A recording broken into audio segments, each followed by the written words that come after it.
Yeah, what's up? We're back on this set. Halloween is here, and there's some scary things going on in the world of sports. Some scary teams getting rid of some pretty scary players too. Chase Young being one of those scary defensive players. Yeah, I think Philly did well. I'm not going to say they got a huge haul, but probably better than most people expected. They get Covington back. They get a couple shooters, some defensive players, but it looks like they're all on expiring contracts, so they're going to have cap space. I don't know who's available, who they'll be able to go get, but they're giving themselves some flexibility. But well, let's call it the James Harden effect. They're better just without his punk ass. Well, that would have been the basketball talk if Chase Young was playing football this time. But hey, James Harden. Hey, we could just jump on that. The way James Harden went out there, and I thought I saw you post earlier. Now that he's there, he probably kills any chance the Clippers have of winning a championship or even going after a championship. I didn't have them in my top five anyway, and now they drop a couple spots. If anything, you just can't count on him in the playoffs. No, this is his fifth team now, and he's pretty much done nothing with all of these teams he's been with. He came close to a championship when they had their big three in Brooklyn. We saw how that happened with Kevin Durant's foot messing it up against the Bucks. Bucks go on to win the championship that year. But James Harden hasn't done anything on his own or shown that he's the missing ingredient to any team for him to show up, and now everyone gets excited about it. In fact, after the way he went about business with the upper management and the team, period, how would a team or even a management or ownership, how would they be excited about him coming, man? Because he could do the same thing to you. This is his fifth team. He's become a malcontent. This is almost the definition of a malcontent. He's not content anywhere. I really don't understand why the Clippers wanted him. Um, I don't know what their front office is thinking. I don't know what the players are saying. Maybe they have a different take than most people who watch him and the league. But one person who I think is really scratching his head right now is Westbrook. What's Harden's role on the team? Is it going to be the same as Westbrook's? Is Westbrook going to the bench? Who goes to the bench? You know, Brody didn't do well coming off the bench in L.A. So right now, Brody, and he's been playing all right. He's playing with energy. He's getting dunks. He's getting assists, and I don't know if I would have messed with that. I know I wouldn't have messed with it. Yeah, I think James Harden, he could be looked at as the consummate cancer coming from one team to another. I mean, even after he's done this during the preseason and during the season, pretty much refusing to play. He said he wasn't going to play another time for the Philadelphia 76ers, and he lived up to that. And it's not amicable, even though he's not on the team. It wasn't an amicable split. He just ended up going somewhere. Now he's on a team that I guess every team believes they have aspirations to become a champion or be in the playoffs and make a splash in the playoffs. We saw an eighth seed do it last season with Miami. The Clippers, I think, more talented and probably could get it done, but I don't think he was the missing piece. We don't even know what we're going to get from him. He's never been the guy, as I said, that's going to be the reason why you succeeded or didn't succeed, because where he's been, there's been no success. So I just don't see how he fits in here. And as you said, what is he going to do? Brody's already there. He's going to be there. Who's going to the bench? Is anyone going to get switched to shooting guard? It's not going to be Brody. Unfortunately, not. Brody's just not a shooter. Yeah, You exactly. don't want him standing out by the 3 point line. For one, it's not going to create the space you need, and you don't want him to be the one that gets the kick out pass to shoot the three. So I'm not the coach. Ty Lue's gonna have to work a miracle, in my opinion, to make them contenders. I mean, like true contenders. Yeah, and they're in the West, and I don't think that the West is close to what the East is this year. I mean, other than Denver, it's top heavy. If you want to say anything about the West going into this season or even watching it now, fairly top heavy, with Denver definitely leading the way, still 4-0 right now. And just, But yo, remember, we still haven't seen Phoenix at full strength either. no, we haven't seen Phoenix at full So, strength. and it's going to take them a while, even when Beal comes back. They got to learn to play together. But um, I could see Denver, Phoenix being just as good as Milwaukee and Boston. Well, yeah, that will have to play itself out because on paper, it doesn't look like it could be like that, or it doesn't look like it's going to be like that. And of course, you still have the Golden State Warriors, and I'm not even going to mention the Lakers. But as long as LeBron is there and AD is there, people are going to mention the Lakers. They figure they can just pull the switch on when they need to. They need to pull that switch on a little early in the season, like right now, and they were able to pull it off last night against Orlando, another one of those young surprising teams. Orlando goes over there. Markel Fultz led in scoring. And that's like, I like them as a nice young team. I think the best young team available right now in basketball is OKC. I think that goes without saying. Last year, I thought it was Minnesota and Memphis because of the way things looked like they were going into the season. They seemed like they regressed. But with OKC playing the way they are, I think they're the best young team. But Orlando, they were ascending last year towards the end of the season. They come on, it's an early season, but even for Orlando's standards, you'll take 2-0 to start out the gate because things have been so bad in past years. And now it seems Definitely. like they have something formidable for their standards as well to do it in the East and just grow the team the way they've grown. They gone on the West Coast. They won their previous game. I believe it was the Trailblazers. Now they take on the Lakers. Tooth and nail for the Lakers to win this home game against that young team. Markel Fultz, once again, leads the team as the leader of the team for that moment yesterday. But what's the deal with Cole Anthony? He started off the season hot. He got that big contract and he was good. I thought they were going to just have him as the point guard, the featured guy. And I'm thinking now the only reason why they gave him the contract is because they plan on trading him sometime during the season. They have nothing but guards. You still have Suggs, you have Fultz, and you still have him. And I don't see how that's working. In the past 3 games, he's going down more and more in terms of his scoring and his time getting on the court. Yeah, I mean, you could be onto something there. It's much easier to trade a guy when he has a contract already, right? So Yeah. he could be the odd man out unless he steps up his game. Then he's going to have to force the front office to make a decision. I watched him play back in college and back. He's also one of those New York high school legends. Played for, I believe, Archbishop Malloy, the same school I think Mark Jackson played for. Went to Oak Hill in his final year, and obviously people go to Oak Hill for a reason. He did well there too, and he was the #1 recruit coming out, or at least top 2 recruit. Goes to North Carolina, plays excellent like in his first game. People expected him to do it. He exceeded expectations early on. And then there was noise about him not being a good teammate after he had gotten injured and all the other stuff, and that's why he had fallen in the draft. But I thought when he got to Orlando, this is the play that you wanted. And it looks like they were giving him opportunities. He was a bit inconsistent, but I thought he finally got it back together. And they're still just getting more and more guards. Like they're trying to get him out of there. But Orlando looking better than expected, but he might be the one going out. And going back to OKC, Chet Holmgren, we're getting a chance to see him. He puts up 14 points, gets 4 blocks. How can you not at that height? Right. What is he, 7'1"? Yeah, 7-1 Just right get, now. just get your hand up. You get a couple by accident. He got 7 Um, 2 games ago. This guy played yeah, I volleyball. mean, yeah, when you're that tall and you're fairly athletic as he is, all it takes is effort. You put in the effort, you're going to get some blocks. Yeah, and I'm thinking even him because I think he has a lot to prove. Not because he was injured last year, not because of Boncaro down in Orlando, who's playing well now, but not doing what he did last season. I think he'll get into the groove as well. I think that he's trying to prove that he's not the skinny guy that they can bump around because he was looked at as the skinny guy last year. He got banged around. That's why he ended up getting injured, missed the entire season. Now he's back with a bit of a vengeance, getting his blocks, still shooting somewhat like a unicorn, and he's getting his points. His presence is known, and the team is kind of rolling. But the team they did lose to was, in fact, perhaps the best team in the league right now, the Denver Nuggets. They're just beat everybody. Speaking of unicorn, did you see Porzingis' block on Jordan Poole? No, I hadn't. I forget the headline, but it was something about nonchalant or whatever. He wasn't being guarded, and he looked like he was just on the playground. He dribbled through his legs, behind his back, turned around, went to shoot a three. Porzingis blocked it. Like he thought these guys ain't guarding me.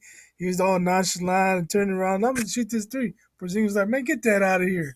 Porzingis was paying attention, so respect to Porzingis. Yeah, little Tayshaun Prince Yeah, action out he there. may not be locking them up, but he's paying attention. Oh, he's gonna shoot. Let me get this. Gotta get it out of there. He's So 7 for 3 himself. that's another big guy who should be blocking shots and has been so far. Yeah, you got these tall, lanky guys out there. And by the way, the Bucks played, and we saw the other night. We spoke about it yesterday of how Dame got his 6 points after just blowing it off the knobs in his first game. He and Giannis together. Now he doesn't get the 6 points, but he's back on track. We know he was going to be a little bit of a dog yesterday. Got his 25 points. Giannis comes in, gets the 33. We know what Giannis does. They beat the Miami Heat, last year's runner-ups. And, they look good doing it. They're supposed to.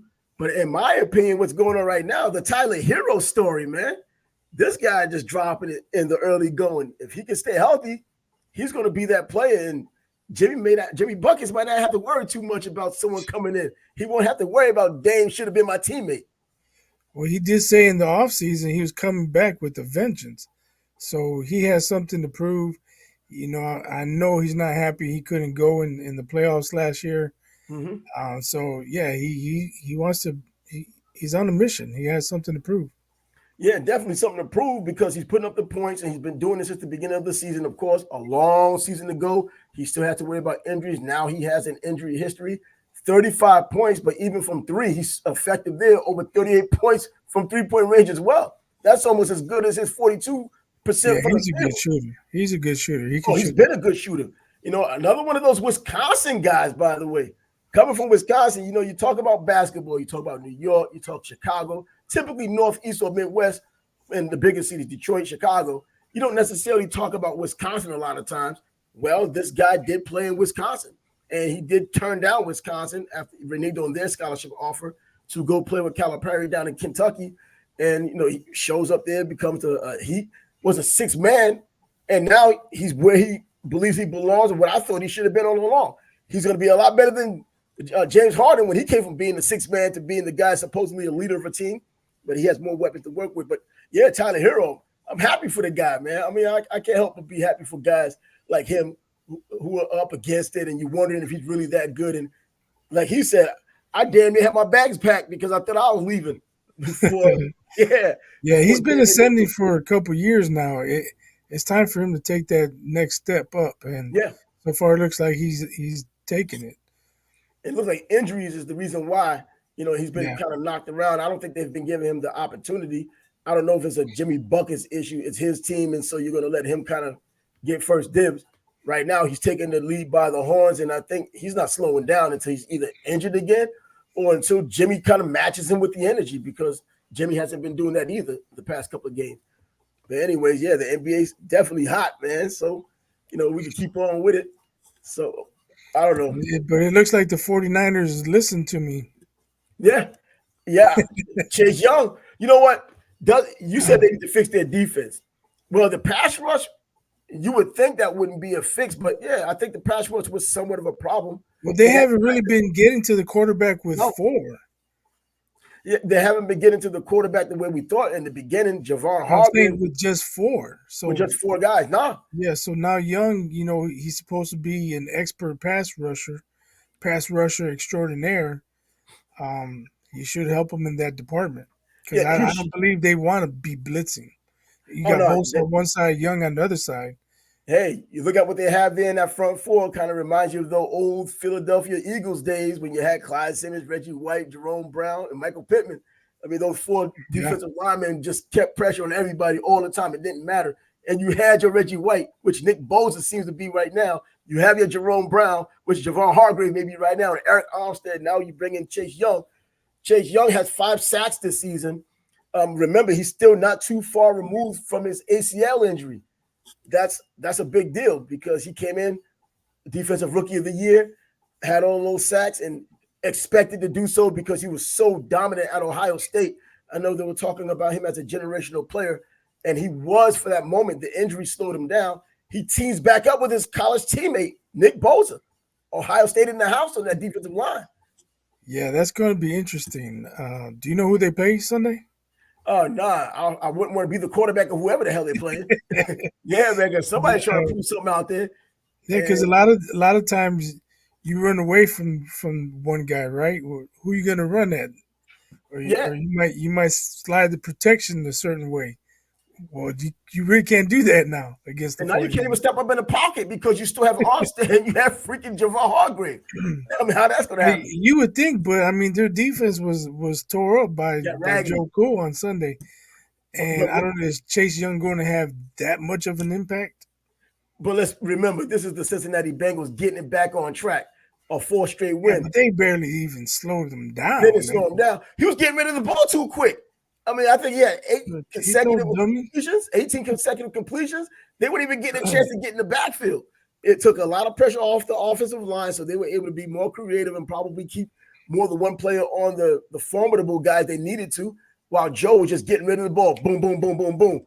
And it was just a waste of time to even get out of your 3-point stance for them. Yeah. But yeah, man. Let me see who they're playing this week. But the 49ers, man, well, on my luck, they might have they have a bye week. So he has He a got week to time to acclimate get himself. acclimated. Yeah. Acclimate himself to that defense, catch up with Nick Bosa. Joey Bosa also doing his thing with San Diego. And by the way, last night, the Detroit Lions back on track. The Raiders aren't anything special, but the old Bears beat the Raiders. and the old Detroit Lions would have lost to the Tyson Raiders. Bagent went up and down the field on the Raiders. Hey, still an NFL team, and then any given Sunday, anything can happen. But I tell you what, though, Jahmyr Gibbs, at least for the moment, well, in the beginning of the season, my rookie of the year, offensive rookie of the year, and I think C.J. Stroud still has a little bit of a hold on it. Things are kind of slipping a little bit, but I don't think Bryce Young is getting it, even though the head-to-head matchup, he led it in that last weekend. But Jahmyr Gibbs gets 152 yards, was averaging nearly 6 yards a carry, and that's what they needed with Montgomery injured the way he has. And little Gibbs, I don't think they can continue to give it to him up the middle as they have, because he's just a smaller statured guy. But he gets to the outside. He can catch out of the backfield. He has the fast twitch, as they call it. He just quick. And Detroit was able to get themselves a win. 6-2 after 8 games. The Detroit Lions look like, they're on their way to trying to get into the playoffs. Once they get there, maybe a different story. They should win the division, but yeah. Right now, I don't even view them as a contender. I don't care if they finish 12-5. I don't know, man. You know why? Being the best team in the sorry division don't mean jack. But look at Minnesota. I don't know. The division may be sorry, but I guess people just overlook the Minnesota Vikings because of the way they started off. I think they were on a 4-game winning streak now. And even though they lose Kirk Cousins, they bring in Josh Dobbs in a trade today for the deadline coming from Arizona. I don't know how that works or how it even helps. But then they have a rookie in Jared Hall. 2 of those games were the Bears and the Packers. Huh? I'm not impressed. 2 of those games were the Bears and Packers. So I look at them and say, you know what? But if you're just talking about the division, and if they can beat the Detroit Lions, even they can sneak up and win the division. You only get to play them 2 times, and they already played them once. So there's play them once, more. Break even on that one, continue to win if they can. But I don't think they will be doing any of that winning with Josh Dobbs.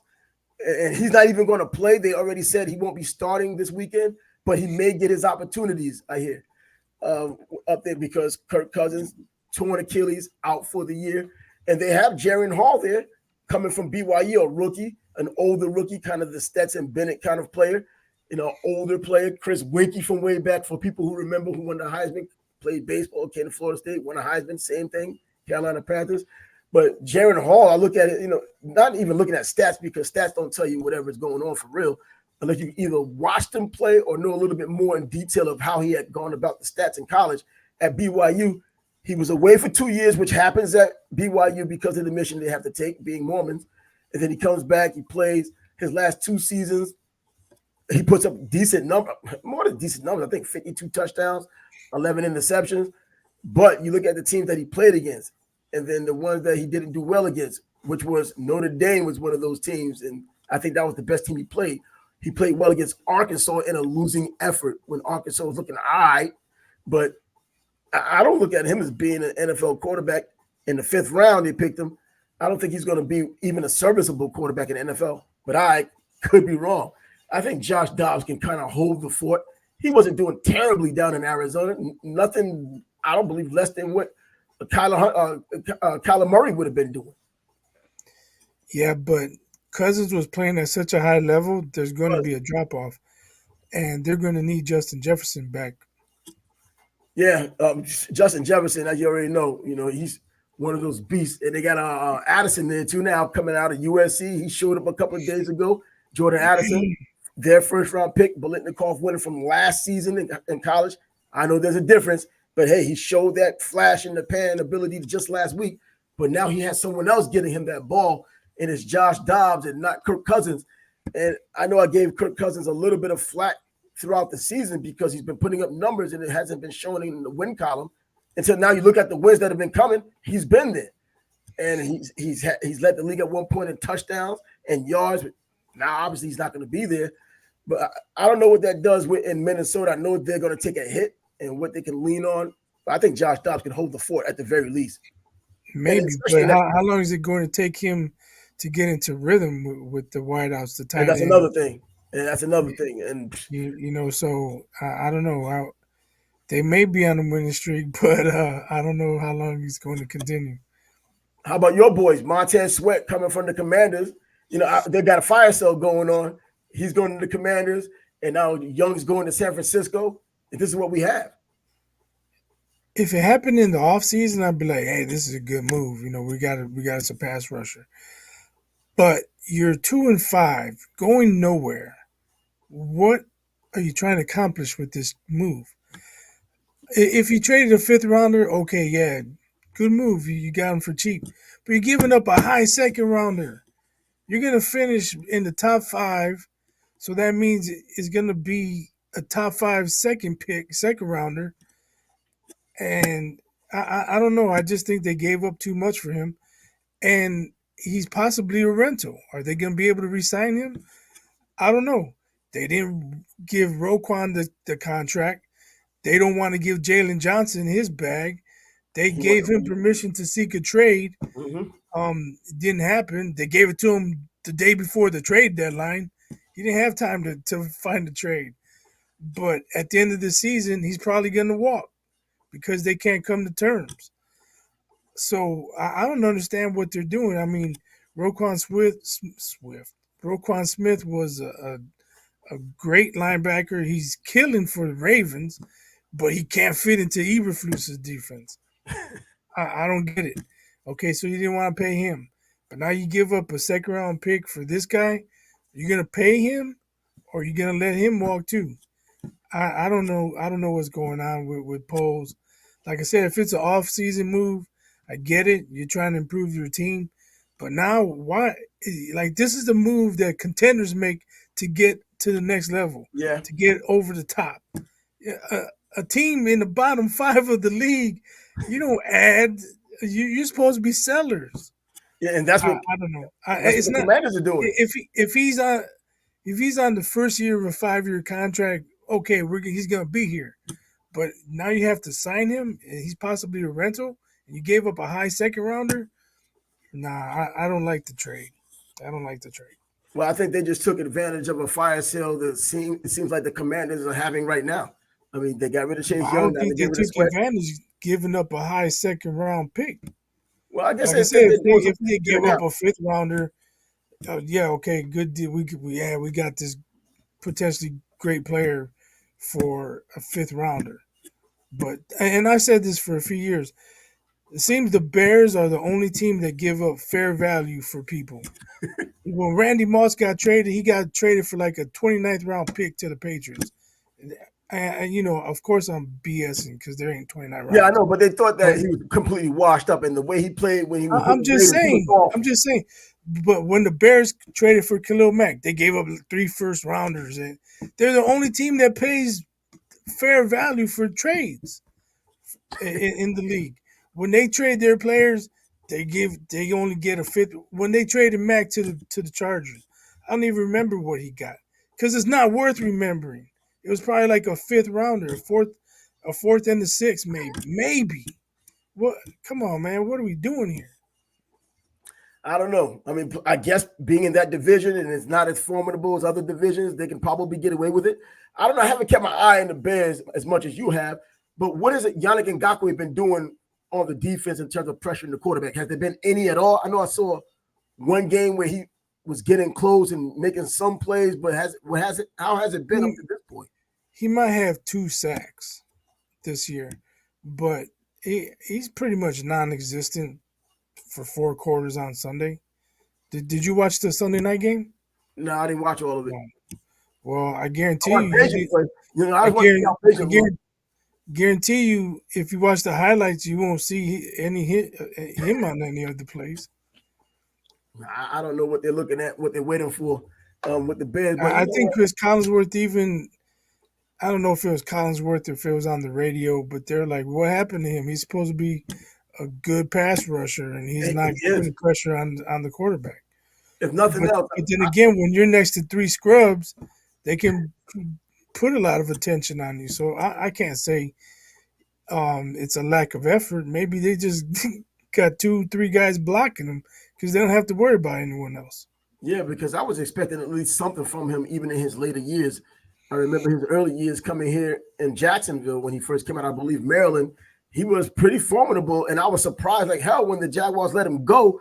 But then you start hearing stories about off the field or kind of things going on. Not exactly Alonzo Spellman from way back having the issues, and he became, obviously was I think diagnosed as bipolar, but it looks like No, he had some issues, and he's been from team to team since. I thought he would make a splash here in Chicago, who could really use a defensive end, and he hasn't flashed like I thought he would. But as you said, he's next to three other nondescript guys to where he might get double teamed and maybe even triple teamed and silenced because of it. well, we'll see. Maybe they have bookend pass rushers, and they won't be able to give as much attention to him. And they got to share the love on the offensive line. We'll see. Yeah, what other moves were made today? Because I got the list a little late because man, today's just been an overall busy day. Halloween going on and all that. Yeah, I'm an hour ahead over here, so you get people knocking on the I, door. I saw the 49ers were working on another trade, but I didn't see that another trade went down. Well, you know what? That big trade they did make, or potentially big trade. The good thing about Chase Young is that, well, he's still young, pun intended. He's still a young player, and he's just still removed from that ACL. And as Adrian Peterson proved years ago that he could get an ACL and come back the next season and get over 2,000 yards, technology and medicine has come a long way. And he was a beast before this, Chase Young, and maybe he can do the same thing again. A lot of cutting, just like a running back being a defensive end. And he's one of the smaller defensive ends, but he's cat quick. I think he still has that going for him with 5 sacks. I mean, hey, we're not halfway through the season yet. Well, we're just about at the halfway point. Right. I think it's a good move for the 49ers. I'm sure their front office saw what I saw, what you saw. Their defense needed help. They had to get it fixed. That's what we talked about yesterday, right? Or at Yeah, least I said it. They need to fix their defense. They're on a 3-game losing streak, and it's not like they were losing 13-10. You can blame the offense. nah. So they addressed the defense, and now it's up to Young to make an impact and for that defense to take a step up. Yep. So, well, we'll be hearing about more of these trades as people get their report cards out. I think I saw a few report cards. Just haven't opened them up to see what people are talking about and who did well, who didn't, in terms of these players that were traded today during the deadline. But yo, what was happening yesterday? Baseball came around, the World Series, the Fall Classic, now slash going into November, which is tomorrow, but they're going to be playing again today. Yesterday, they go out to Arizona. They Yeah, that game being the started. Texas Rangers go to Arizona. They lose the game, a tough game, 3-1. Arizona loses 3-1 at home. But they fought for a while. Scherzer goes in there. The old man gets injured, as old men do. But he He wasn't even did looking. well not to give up any home runs in his other 2 starts. He gave up home runs. Yeah, but But they did give him a break when homeboy ran through the stop sign and got thrown out at the plate. Um, I don't know that. Did you see the play? I didn't get a shot to see that play. Oh, so the I third was base coach, everywhere. the third base coach, you know how they go up the line towards home plate, so Mhm. so they can get a better look and more time. He went down the line, he did his thing, he's got his hands up, and when the dude turns, he's got his head down. He's just running hard, like I'm going for it, I'm going for it. He never looked at the third base coach. As he passes him, it looks like the third base coach is saying, "Get down, get your ass down." He's like, "It's gonna be a close play, dumbass. Why are you running? Why are you running through the stop sign?" And he got thrown out. You gotta give Odalis o- Odolis Garcia credit for the throw he made. I think they said that was his 28th assist of the season or something. Man, You know better than to run on that guy if he's got in the 20s. no, seriously. And He now threw he's out. he threw a one hot bullet and threw him out.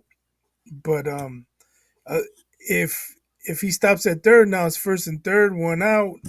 They got something going. Of course, they could hit into a double play or whatever, but then it ended up two outs on man on first. So it was a much easier situation to get out of for Scherzer. And it seems like the ball was going their way too. He got a ball hit off his elbow that rolled to the third baseman and threw the guy out at first. If it rolls 4 feet to the left, 4 feet to the right, it's going to be a much different play. But the Rangers are a good team. They Excellent. they they did what they had to do. The third baseman, he barehanded it and made a good throw to first. If he doesn't come up with that bare hand, the inning continues. But again, tip your hat. He made a great defensive play. The Rangers were on it yesterday. Yeah, but on top of that, the Diamondbacks, unless you've been following them, you pretty much that we've already mentioned that you don't know a lot about their team because I think a lot of the West Coast bias as well. And but I remember early in the season when I was looking at all these rookies and the younger players really lighting it up this past season. And we look at Corbin Carroll was the player that kept popping up for them. Their rookie, and he was Yeah, playing well. And yesterday, I think going back to what the Texas Rangers were doing, it was Corey Seager who played on the championship team for the Dodgers, who kind of saved them yesterday. But as far as Garcia goes, yeah, he made a nice play too on the double play. and as far as Garcia, he's out now because of the injury. Do you know Yeah, anything about? that's unfortunate. Yeah, it's I've heard. unfortunate. I thought he was an MVP waiting to happen for this series if it goes that if they end up winning it and it goes their way because he's just been so freaking hot in the playoffs. But man, the injuries down. Scherzer, you kind of expect something to fall off eventually. But with Garcia, I wasn't expecting that. I thought he would be out there just leading the team as he's been doing, just adding more stats to his, turning out to be legacy. Yeah, but And at now, least when Scherzer left, he left up. I think it was either 2-zip or 3-zip. yeah, No runs on the board. And as I mentioned earlier, he had given up home runs in his last two postseason starts. And that's why he got bounced because he was getting rocked. Unfortunate for him, he suffered the injury. I don't know if he was even going to pitch again. I don't know if he'll be available. I don't know if he would be the guy to go to in a game 7. Um, nah, no, I don't trust him right now. no, But I he wouldn't. did pitch. He did pitch out of a couple jams. You gotta give him credit. I didn't in the American League Championship game. I didn't expect him to really be that much of a force, and I don't believe he was. And right now, yeah, he's still a name guy. We keep talking about how he's going to be a Hall of Famer first ballot, no questions asked. But you just have his spirit out there right now. He has that fighting spirit. I guess it's nice for the young guys to see it. But he has some control of the ball. But he did throw. He walked a couple yesterday. Had one strikeout. It didn't look like if he went another inning. He went 3 innings. John Gray had to come in and kind of save the day. He got the win, obviously. And John Gray just glad that he's not in Colorado anymore.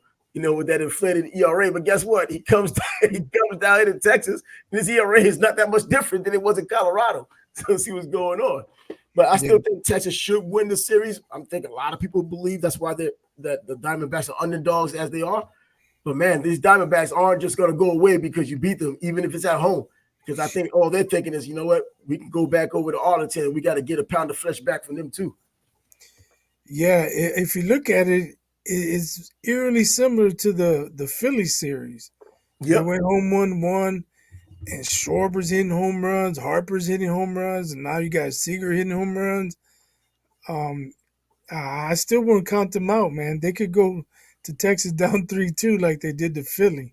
Whew. Um, Rangers might be better. Seager might be better than Schwarber.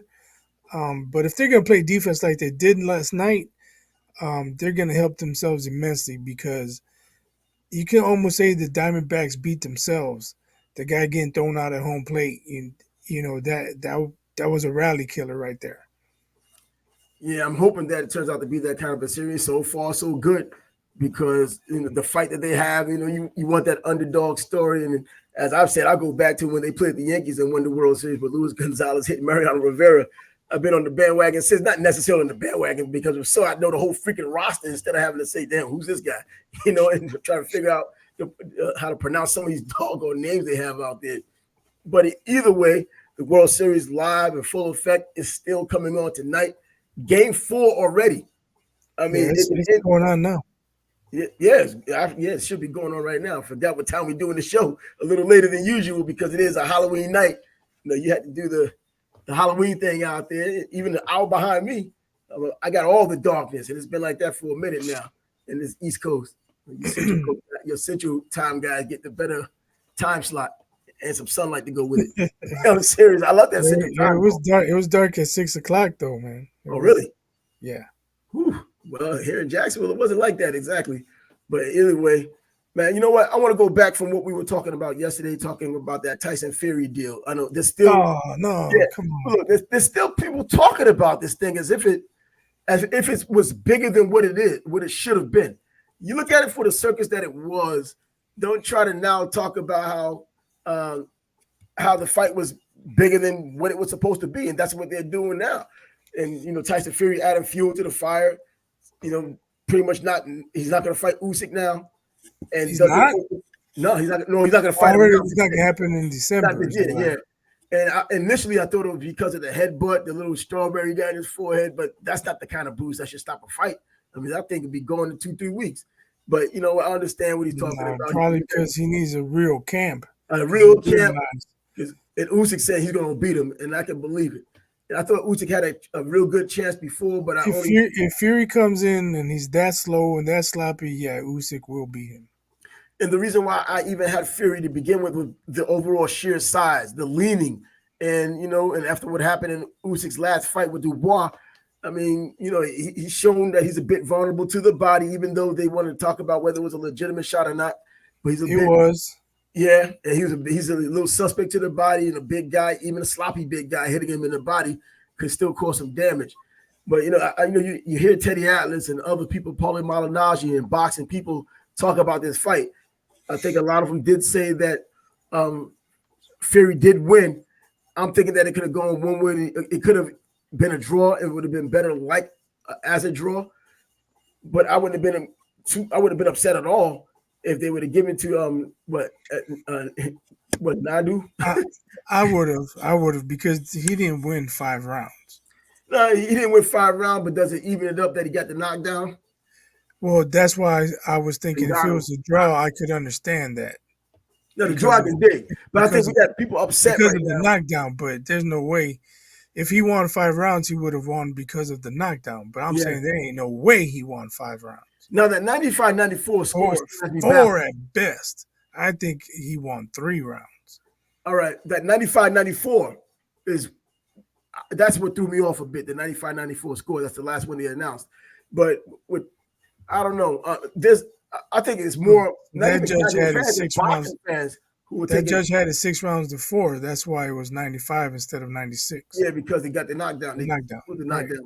Yeah, but I'm just thinking about how there's a lot of fans who are legitimate fans, not just these bandwagon fans or MMA people who said that Tyson Fury probably lost the fight.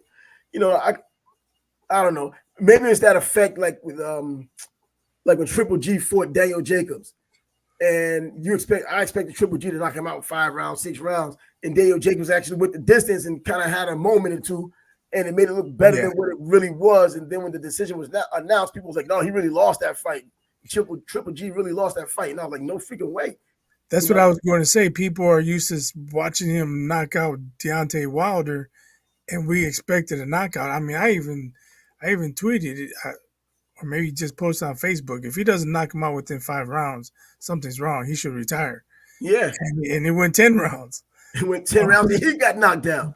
But I think when you expect one thing and it doesn't happen, you just a lot of people think, oh, he lost. But if you watch that fight, it's not like Ngannou was dominating. It's not like Fury was running He was away just from him, doing a lot more than expected. running for his life. He just did not win enough rounds. Well, there weren't enough rounds for him to win a non-title fight, 10 rounds.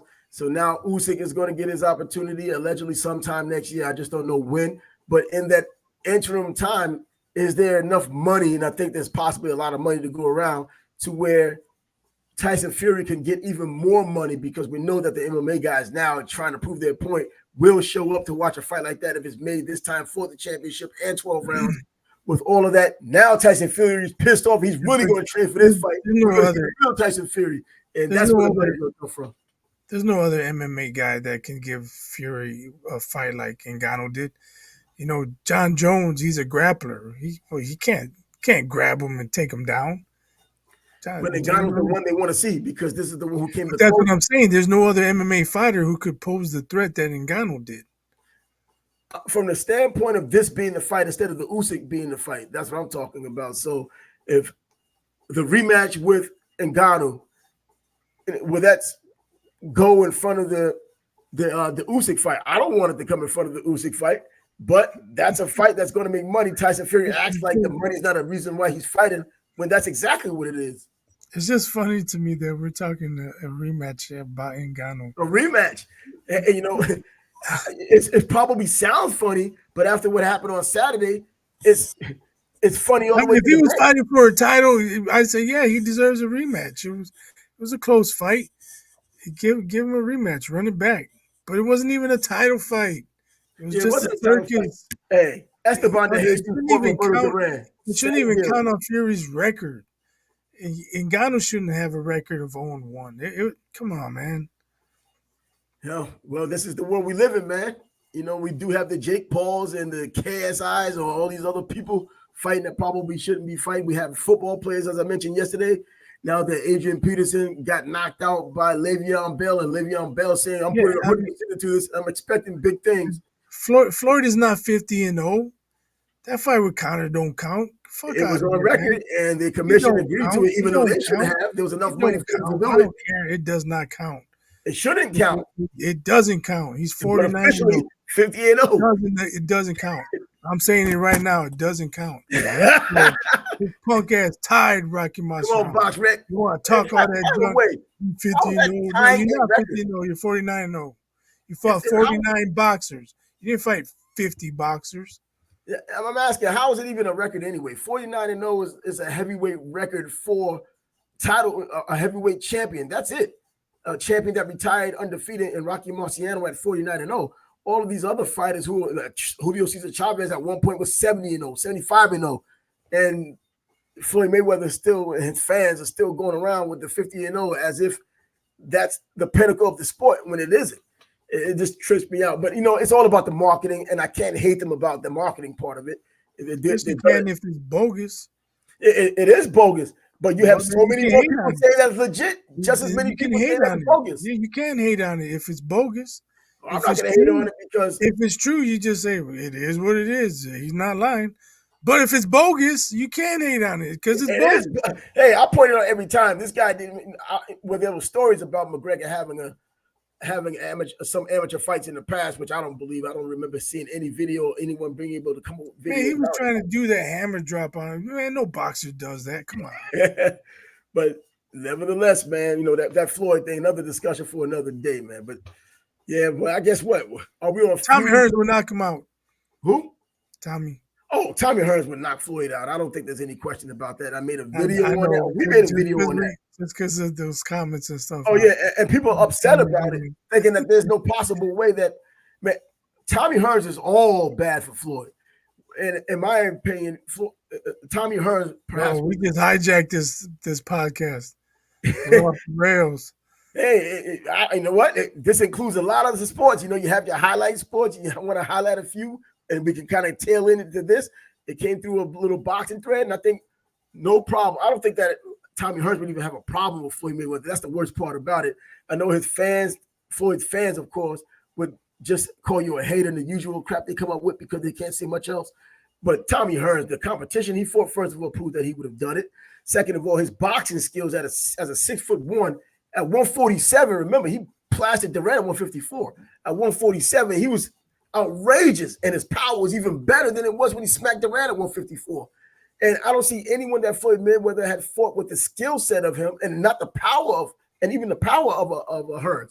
Nobody. And I just don't see it, man. In any capacity, Floyd will get knocked out in this fight. And I hate to say that a fighter who's never been knocked out would get knocked out, but I'm confident as hell saying 147-pound Tommy Hearns would knock out Floyd Mayweather. Kenny Bayless couldn't even save Floyd Mayweather. Yeah, you can pick him up, stop counting, bring him to the corner like the old school refs, help the guy, wake him up, throw some ice on him. But I just couldn't see Floyd taking the same way he got hit by Shane Mosley with those 2 shots. Just imagine Tommy Hearns. I mean, a lot of the fights he had at 147 were guys who came up from lower weights. Yep, Maradona, Guerrero, a lot of them. He didn't fight no killers at 147. Nope. Even Andre Berto, the original 147, that was his natural weight class, was shot by then. He already had gotten beaten by Robert Guerrero. But I think that Tommy Hearns lands that right hand the way Shane Mosley lands that right hand. Floyd doesn't get a chance to grasp. He don't get a chance to clinch. He's going straight down. And that's going to be it. And his fans will just have to get buckets to cry in. Mm-hmm. Yeah, I would love to see him try the pull counter on Floyd. I mean, Tommy Hearns. Bruh, I think what gets lost with Tommy Hearns is his ability to box. His boxing ability was so high level. The punch just happened to be the culmination of all that skill. And then he just had to have a floor. That was his chin. But Floyd isn't going to get there if Tommy stays on the outside with the long arms and then drops that right hand to keep it honest. The Floyd's not going to come in reckless. We already know that part. Yeah, I don't know. I can't say anymore. Anyway, Tommy dominates Floyd. Yeah, I think he would. So you want to just end it now? Since we're going to end Floyd, let's just end the show and come back tomorrow because there's been a lot of things going on. Halloween, man, took up a lot of time. I don't know. What are we missing? I don't know anything. I mean, the basketball. Thursday night football. Thursday night football coming on. Which teams are playing? No, today's Tuesday. I'm tripping. Tuesday. Yeah. Bro, that Halloween, man. I'm tripping, man. I'm trying to get through this week. Next week is on. Oh, yeah, next week is definitely on. I want the Hurricanes to win. We want the Hurricanes to win this week so that we want a night game in Tallahassee. That's what we want. That's what we're going to do. Go out to Tallahassee, catch these Hurricanes, take on these Seminoles in the Battle of Florida because Florida, the Gators don't even matter right now. Florida State, Miami, they're highlighting the state of Florida right now. Not even the University of Central Florida, not South Florida, FAU, FIU. Doesn't matter with those. Florida State, Miami, getting it together. And Doak Campbell Stadium, Bobby Bowden Field, November 11th. We don't know what time yet. I bet I'm sure we'll probably be going live too. We'll be together. Oh man, come on now, be together in person. Yeah, man, it's gonna be on. Yeah, man, it's gonna be something. Man. I can dig that. Man, I just need Miami to hold their end of the bargain. I'm not so optimistic about them going up to Raleigh, taking on North Carolina State and the Wolfpack, playing some good football themselves. So, but I think Miami just don't get mad at me when I do the tomahawk chop, man. You know, I got to do it. Man. Look, we're not sitting together though, so you won't we're not even going to be sitting together. You won't see me doing it. Yeah, you see the video. You'll see the video. I'm gonna post the video. It's gonna be on though, man. I just like the fact that we're gonna get a chance to go to the game, finally get a chance to catch up all of these years, and it's gonna be on. And just hopefully, I'm obviously I want Miami to win. I spoke to some Florida State fans today, and we already know what they're thinking. I just hoping the more things change, the more they stay the same from back in the 90s and the 80s where Miami was going. I want to see a good game. I don't, I favor Florida State, but if Miami pulls off the upset, I'm not going to be upset about it. But I don't want to see a woodshed game, man. I want to see a good game. Nah. As a Canes fan, I've been to the last woodshed game that I went to. At least flew up to Atlanta to watch them play Alabama, and the woodshed followed me. Now, like, what the heck is going on here, man? It was even a game, man. my son and I, what was it, like 4 or 5 years ago? We went to Notre Dame, Miami, in South Bend, and Miami was up on them. It was like 24-3 at the half. We looked at each other. Neither one of us are Notre Dame fans. We just Yeah. wanted to go for the experience. And we looked at each other. You know, he's little me, so we're thinking the same thing. You ready? Yeah, I'm ready. Let's go. So we're driving home. I said, let me check the score of the game. I put on the radio, and they're like, and Notre Dame is down 3 now. I'm like, what? We got home just in time to watch the last 2 minutes. Miami held down for the dub. I was like, damn, man, we missed a hell of a comeback and a strong ending. I think that was I the was like, Mike "So, Rozier game, right? When Mike Rozier was the quarterback for Miami. I don't remember. But either way, But Miami did win that anyway, game. man, we missed a good finish, but we got what we wanted to see. You know, we saw the Notre Dame pregame, the band go down the street, and we tailgated, and we got the Notre Dame experience.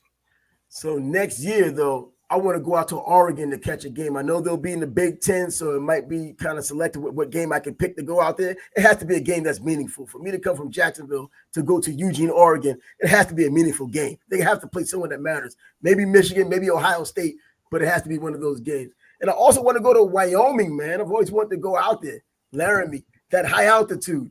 I want to check that out as well. So those are two possible games. I think the Oregon game definitely is going to happen. The Wyoming game may happen, but either Yeah, way, yeah, I know this travel squad continues. the easy one for me to get to would be if they play Purdue. Oh yeah, right I there. don't want to see that game, but Purdue's an hour away from me. Oh really? I didn't know you were that Mhm. close to him. Yeah, I mean Northwestern's actually closer, but gotta go through the city, and screw Yeah, that. Yeah, like I don't go through the city unless I'm going to the city. yeah, I bet. I know that traffic is a pain in the butt, man. That's Chicago traffic, right? Hmm. Yes, I can only Exactly. imagine that. So, anyways, we got to call it a night because we got to come back tomorrow when there is no Halloween, and there'll be a November 1st to talk about Turkey Day. Not too far away from that, man. We're coming to the end of the year. This is the fourth quarter. The retailers like it. Black Friday is going to tell us that. Cyber Monday going to tell us even more next Yep. month. So he's Bias. I'm Trav. Another episode in the books of the Sports Bag Bros podcast. Deuces. Peace.